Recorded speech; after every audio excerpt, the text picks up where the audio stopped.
Salve galera, meu nome é Jones Manuel, sou historiador, professor de história, mestre de serviço social, educador e comunicador popular. Estou começando essa nova coluna aqui na Carta Capital. Hoje a gente vai começar a debater rapidamente o que é fascismo.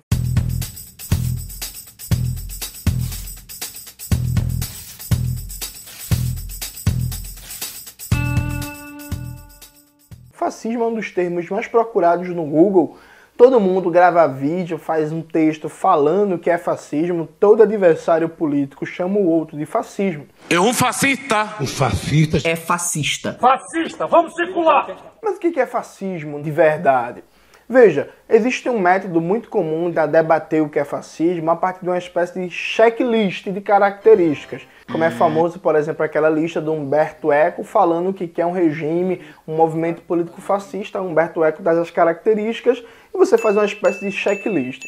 Esse tipo de abordagem, embora faça muito sucesso na internet, é uma abordagem superficial que tenta fazer uma avaliação da aparência do fenômeno e não pega a particularidade do seu conteúdo histórico. Então veja, o que é o fascismo e acrescento o nazismo, o nazifascismo.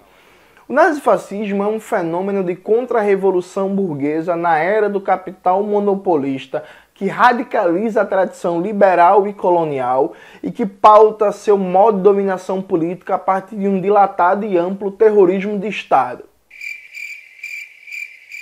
Você deve estar pensando agora, Jones, não entendi nada. Tudo bem, a gente explica rapidamente. Veja, primeiro, o fascismo não surgiu no século XIX, não surgiu no século XVIII, não surgiu no século XVII. O fascismo é um fenômeno do século XX, da era do capital monopolista ou do capital imperialista, como chamava o líder da Revolução Russa, o Vladimir Ilyich Lenin, no seu livro Imperialismo, Etapa Superior do Capitalismo. Então essa é a primeira coisa. O fascismo é um fenômeno político de massas na era do capital monopolista, a era da comunicação de massas, do rádio, do cinema, da capacidade de controle político maior dos estados nacionais frente às movimentações de massa. Na era em que as técnicas de dominação política, o aparato militar industrial dos estados estava altamente desenvolvido. O fascismo também é um fenômeno característico em momentos e situações políticas de ou ofensiva política da classe trabalhadora, dos explorados e oprimidos, que ameaçam com a revolução socialista, ou então em que a classe trabalhadora oferece resistência a transformações fundamentais num padrão econômico de determinado país. O fascismo italiano e o nazismo foram uma resposta à ameaça da classe trabalhadora com a Revolução Socialista na Rússia, a Revolução de Outubro, a tentativa de revolução na Hungria, na Alemanha, os conselhos de fábrica na Itália, especialmente em Turim, com o papel de liderança do famoso comunista Antônio Gramsci, por aí vai. Aliado a isso, o fascismo e o nazismo também radicalizam e reatualizam uma longa tradição histórica liberal ocidental. Vamos lembrar que o campo de concentração não é uma invenção do Hitler, do Mussolini ou até do Stalin, né? Gosto de comparar o Hitler, o Mussolini com o Stalin. O campo de concentração foi invenção do colonialismo europeu no processo de dominação de África e de Ásia, assim como técnicas de extermínio em massa, a ideologia de raças superiores e raças inferiores, do espaço vital de cada nação, de que, por exemplo, a França tem direito de colonizar o norte da África, a Inglaterra tem direito de colonizar a Índia e a China e outros vários países, a Bélgica tem direito de colonizar o Congo e por aí vai, que se baseia na ideia de raça superior e raça inferior, exportar a civilização, o direito histórico desses povos a expandir, dominar, subjugar os povos inferiores, incivilizados. Enfim, todos os elementos da ideologia nazista e fascista de racismo já estavam inscritos na tradição liberal ocidental, como bem mostra o grande pensador Aimé Césaire no seu clássico discurso sobre o colonialismo.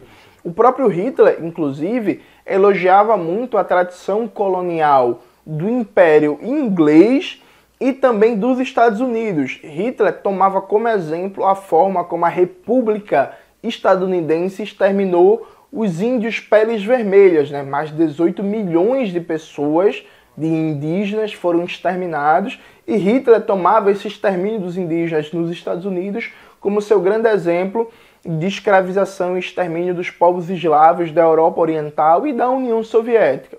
Um terceiro elemento, o terrorismo de Estado aberto e dilatado, negando qualquer movimentação crítica da classe trabalhadora, acabando com a autonomia dos sindicatos, fechando e perseguindo os partidos social-democratas, comunistas, conformando um tipo específico de Estado de exceção.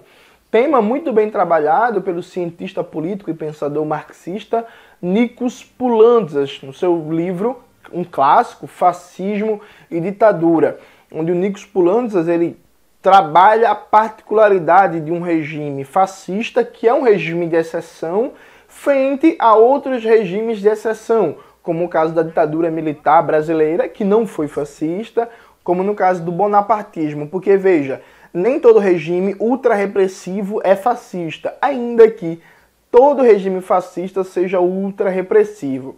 Esse conjunto de elementos do fascismo histórico aparecem de forma diferenciada nas diferentes experiências atuais, de acordo com cada particularidade do país. Mas o fundamental é a essência política do movimento, um regime contra-revolucionário na era do capital monopolista que radicaliza elementos da tradição liberal, colonial, ocidental, e que usa o terrorismo de Estado como elemento fundamental de governo. É por isso que não faz sentido, por exemplo, usar a categoria de totalitarismo e comparar fascismo, nazismo e a União Soviética, porque a União Soviética era o exato oposto dessa tradição liberal colonial ocidental, por exemplo. 3 livros fundamentais para aprofundar o debate sobre o fascismo e evitar alguns erros muito comuns, como, por exemplo, chamar o primeiro governo Vargas de 1930 a 45 ou de 37 a 45 como fascista, o que é um erro muito grande. Primeiro, o livro que eu já citei, do Aimé Césaire, Discurso sobre o Colonialismo, um clássico do pensamento crítico terceiro-mundista.